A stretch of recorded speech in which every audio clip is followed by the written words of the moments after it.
अपनी दृष्टि है। तो मैं तो चाहता हूं कि इस मुल्क का दिमाग एक बार क्योटिक हो जाए। क्योटिक होने का मतलब है सोचने वाला, क्योटिक होने का मतलब है संदेह करने वाला, क्योटिक होने का मतलब है प्रश्न पूछने वाला। और जो सारे फिक्स पैटर्न है हजारों साल के, वो सब ढीले पड़ जाएं, एक लूजनेस आ जाए और हम सोचने लगे और एक गति आ जाए और एक बहाव आ जाए। उसके बाद की चिंता नहीं इसलिए मैं करता हूं, नहीं इसलिए करता हूं कि सोच विचारशील समाज निरंतर चीजों को फेस करता है और उनके सॉल्यूशंस निकालता है। सॉल्यूशंस फिक्स देने की कोई जरूरत नहीं है। दो रास्ते हैं, या तो हम आपको बताएं कि बाएं जाएं और 10 कदम चल के 11वें कदम पर दाएं मुड़े, वहीं दरवाजा है। एक तो रास्ता ये है।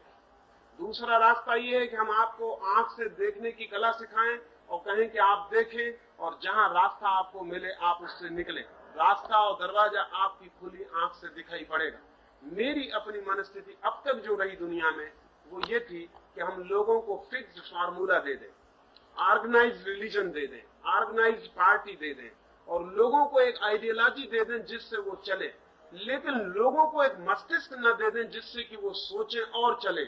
इन दोनों में फर्क है। तो मेरी जो चेष्टा है वो ये है कि आपके पास सोचने वाला, हमारे पास सोचने वाला मस्तिष्क हो, समस्याएं आएंगी हम फेस करेंगे और जो हल निकलेगा वो हम जिएंगे, लेकिन हम कोई फिक्स्ड सॉल्यूशन पहले से लेके चलते नहीं और हम तय करके नहीं चलते कि रेडीमेड आंसर हमारे पास है और हम हर समस्या में इसको लागू करेंगे। अब तक वही हुआ, मुसलमान के पास रेडीमेड आंसर है, हिंदू के पास रेडीमेड आंसर है, कम्युनिस्ट के पास रेडीमेड आंसर है, सबके पास रेडीमेड आंसर है। वो आंसर हमेशा पीछे पड़ जाता है, जिंदगी रोज बदल जाती है। इसलिए हमारे पास नए सत्य को, नई समस्या को देखने वाला चित्त चाहिए, माइंड चाहिए, और वो एक मूवमेंट होगा, वो एक गति होगी, वो एक फिक्स चीज नहीं हो सकती। लेकिन अब तक यही हुआ है और आप जो कहते हैं वो भी ठीक कहते हैं कि ये बात करनी बहुत कठिन है। असल में जो भी सही है उसे करना हमेशा कठिन है। उसे हाँ, उसे तो मैं जी जरा भी नहीं, वो मूवमेंट भी नहीं है और ऑर्गेनाइज भी नहीं, दोनों बातें हैं ना। आप जरा देखिए, थोड़ा समझें कि वो कैसे ऑर्गेनाइज नहीं है। हाँ, मेरी बात समझ, आप जाते नहीं है लेकिन वो भी आपके चेले, वो उनकी गलती होगी और नासमझी जैसी समझ में आएगी भाग जाएंगे। रोज बहुत से भाग जाते हैं। मैं किसी का गुरु नहीं हूँ, इतना तय है। कोई मेरा चेला बना हो वो उसकी गलती, और मैं उसको डिसल्यूजन करने की पूरी चेष्टा करता रहूंगा। अब कोई बिल्कुल ही अंधा हो तो बात अलग। मेरा कोई ऑर्गेनाइज मूवमेंट नहीं है, न उसका पक्षपाती हूँ। वो जो भी है बिल्कुल ही एक, जिसको काम चलाओ इंस्टीट्यूशन कहे, कि वो किताब छाप लेते हैं, किताब बेच देते, किताब पहुंचा देते, इसका तो कोई मूल्य नहीं। के बारे में ऐसा भी कुछ करना तो पड़ेगा। इंस्टीट्यूशंस होंगे, मैं मानता हूँ, इंस्टीट्यूशंस होंगे। इंस्टीट्यूशन अलग बात है, ऑर्गेनाइजेशन अलग बात है। रेलवे है, वो एक इंस्टीट्यूशन, वो कोई ऑर्गेनाइजेशन नहीं। पोस्ट ऑफिस है जी,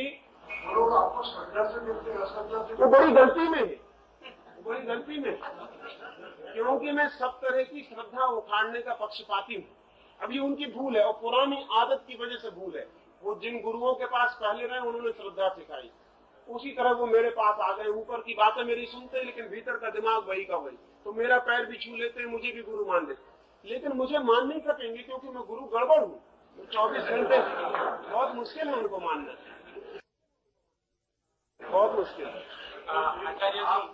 आपने और धर्मों से तुलना करके ये कहा कि ऐसा चित्र नहीं रहा इस देश में, एक बहुत बड़ी ऐतिहासिक तथ्य को आप नजरअंदाज कर गए। इस मायने में एको और द्वितीय नास्ती के जो रूप चला था, आज इतना वैविध्य आ गया इस देश के चिंतन में कि 33 करोड़ देवता, जबकि एक किताब, एक पैगंबर, एक बाइबल, एक क्राइस्ट के विश्वास करने वाले एक ही रास्ते पे चले। इस देश में आप राम के उपासक भी तरह तरह पाएंगे, उसका कोई कृष्ण उपासक है, राम उपासक है, राम के भी निराकार और साकार हो गया। इस देश में तो हमेशा आजादी नहीं सोचने की। इसे थोड़ा समझिए, इसे थोड़ा समझिए। इस देश में सोचने की आजादी नहीं रही, बल्कि सोचने के बंधने के लिए कई कारागृह रहे, एक कारागृह नहीं रहा। एक गांव में एक जेल है और एक गांव में 10 जेल है। 10 जेल वाला कहता है हमारे यहाँ बड़ी आजादी है, आप किसी भी जेल में चले जाइए। उस गांव में आजादी नहीं, उसमें एक ही जेल है। मेरी आप बात सुन ले, मेरी पूरी बात तो समझ ले, मेरी पूरी बात तो सुन लेनी चाहिए। मैं आपकी, मैं जो कह रहा हूँ और वाक्य चातुर्य में अंतर है, ये तो तय कौन करेगा कि वाक चातुर्य कौन कर रहा है और तर्क कौन कर रहा है, कौन तय करेगा? ये तो वक्त तय करेगा। हाँ, ये जो मैं कह रहा हूँ, हिंदुस्तान में भी माइंड वही है, कारागृह बहुत है। कारागृह बहुत होने से स्वतंत्रता का भ्रम पैदा होता है और ऐसा लगता है कि कोई राम को पूज रहा है, कोई कृष्ण को पूज रहा है, कोई बुद्ध को, कोई महावीर को, इसलिए बहुत पूजा है, इसलिए बड़ी स्वतंत्रता है। लेकिन वो जो पूजा करने वाले का चित्त है वो वही का वही, वो किसको पूज रहा है ये बिल्कुल मीनिंगलेस है। वो पूज रहा है, यही बंधन है। मेरा जो जोर है,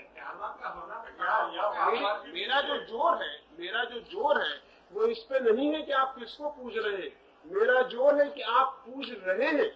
पूजने की जो हमारी वृत्ति है वो वृत्ति कारागृह पैदा करती। कितने कारागृह इस वाले जी बिल्कुल थे, लेकिन इस मुल्क के चित्त में उनको कोई जगह नहीं मिल सकी। आप जो कहते हैं ना कि चारवाक भी थे, मैं कहता हूँ आपको मालूम नहीं होगा, ये सबको मालूम होना चाहिए। मालूम है कि आखा भजन ऐसा करता है। हाँ, आखा को मैं जानता हूँ। उसकी जो किताब है वो आपकी किताब के साथ देखनी चाहिए, इतना आपको और इसके साथ भैया इसी वजह से मैं ये ड्राइंग करना चाहता हूँ। हाँ, मुझे पता, मुझे उमाशंकर जोशी, उमाशंकर जी ने कुछ रिसर्च किया। मैं समझा,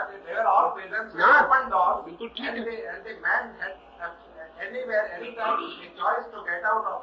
मैं आपकी बात समझा, उनकी बात कर लूंगी, फिर उनकी बात छूट जाएगी, फिर पीछे आप कर लेंगे। Like Sikhs, Jains, and they were allowed to survive in this country.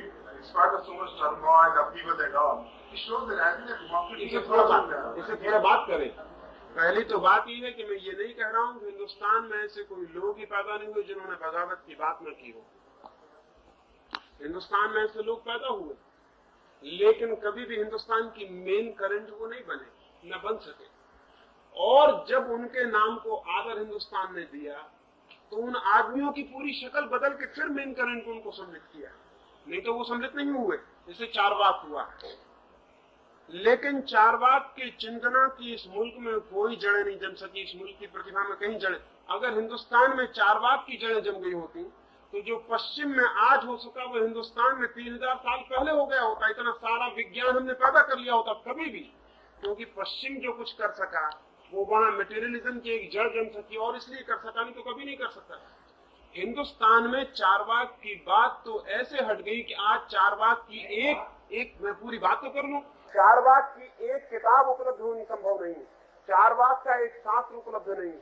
Charvaka के संबंध में जो हम जानते हैं वो चारवाक के दुश्मनों ने अपनी किताबों में जो गालियां दी हैं उसी के द्वारा जानते। और वो जानना ऐसा ही है कि जैसे मेरे संबंध में आपके गुजराती के अखबार जो कहते हैं अगर 1000 साल बाद बच जाए और मेरे संबंध में जानने के लिए कुल जमा उतनी ही चीज बच जाए तो मेरे बाबत जो जानकारी होगी वही जानकारी चारवाक के बाबत बाकी रह गई। आप मेरे मतलब समझ रहे ना, हिंदुस्तान में बुद्ध ने भी बगावत की है, महावीर ने भी बगावत की, और आप कहते हैं कि दोनों बच गए। आप थोड़ा सोचिए, बुद्ध की बगावत इतनी बड़ी थी लेकिन कितने बौद्ध हिंदुस्तान में बच गए। सच्चाई यह है कि हिंदुस्तान को छोड़ के सब जगह बौद्ध हैं। अगर अम्बेडकर के झूठे बौद्धों को छोड़ दिया जाए, हिंदुस्तान को छोड़ के सब जगह बौद्ध, हिंदुस्तान भर में बौद्ध नहीं, बुद्ध का देश भर बौद्धों से खाली हो गया। कितने बौद्धों की हत्या आपने की है उसका हिसाब रखा है कुछ? मैं उसकी बात नहीं कर रहा हूँ, मैं ये नहीं कह रहा हूँ, मैं ये कह रहा हूँ कि आपके मुल्क में आप कह रहे हैं कि बच गए। जैनियों की कितनी संख्या आप सोचते हैं? कितने जैनी बच गए? महावीर और उनके 24 तीर्थंकरों की लंबी परंपरा के बाद हिंदुस्तान में जैनियों की कितनी संख्या? 20-25 लाख से ज्यादा उनकी संख्या न होगी। और 20-25 लाख जैनी इसलिए नहीं बच सके कि वो जैनी है, बल्कि जैनियों ने हर हालत में अपने को हिंदुओं का पूरी तरह एक हिस्सा बना लिया और इसलिए बच सके। और उनके बच जाने का दूसरा कारण ये है कि जैनियों ने पैसा इकट्ठा किया और पैसे की वजह से बच सके। हिंदुस्तान में जैनियों का बच जाना कोई जैन की क्रांति का बच जाना नहीं है।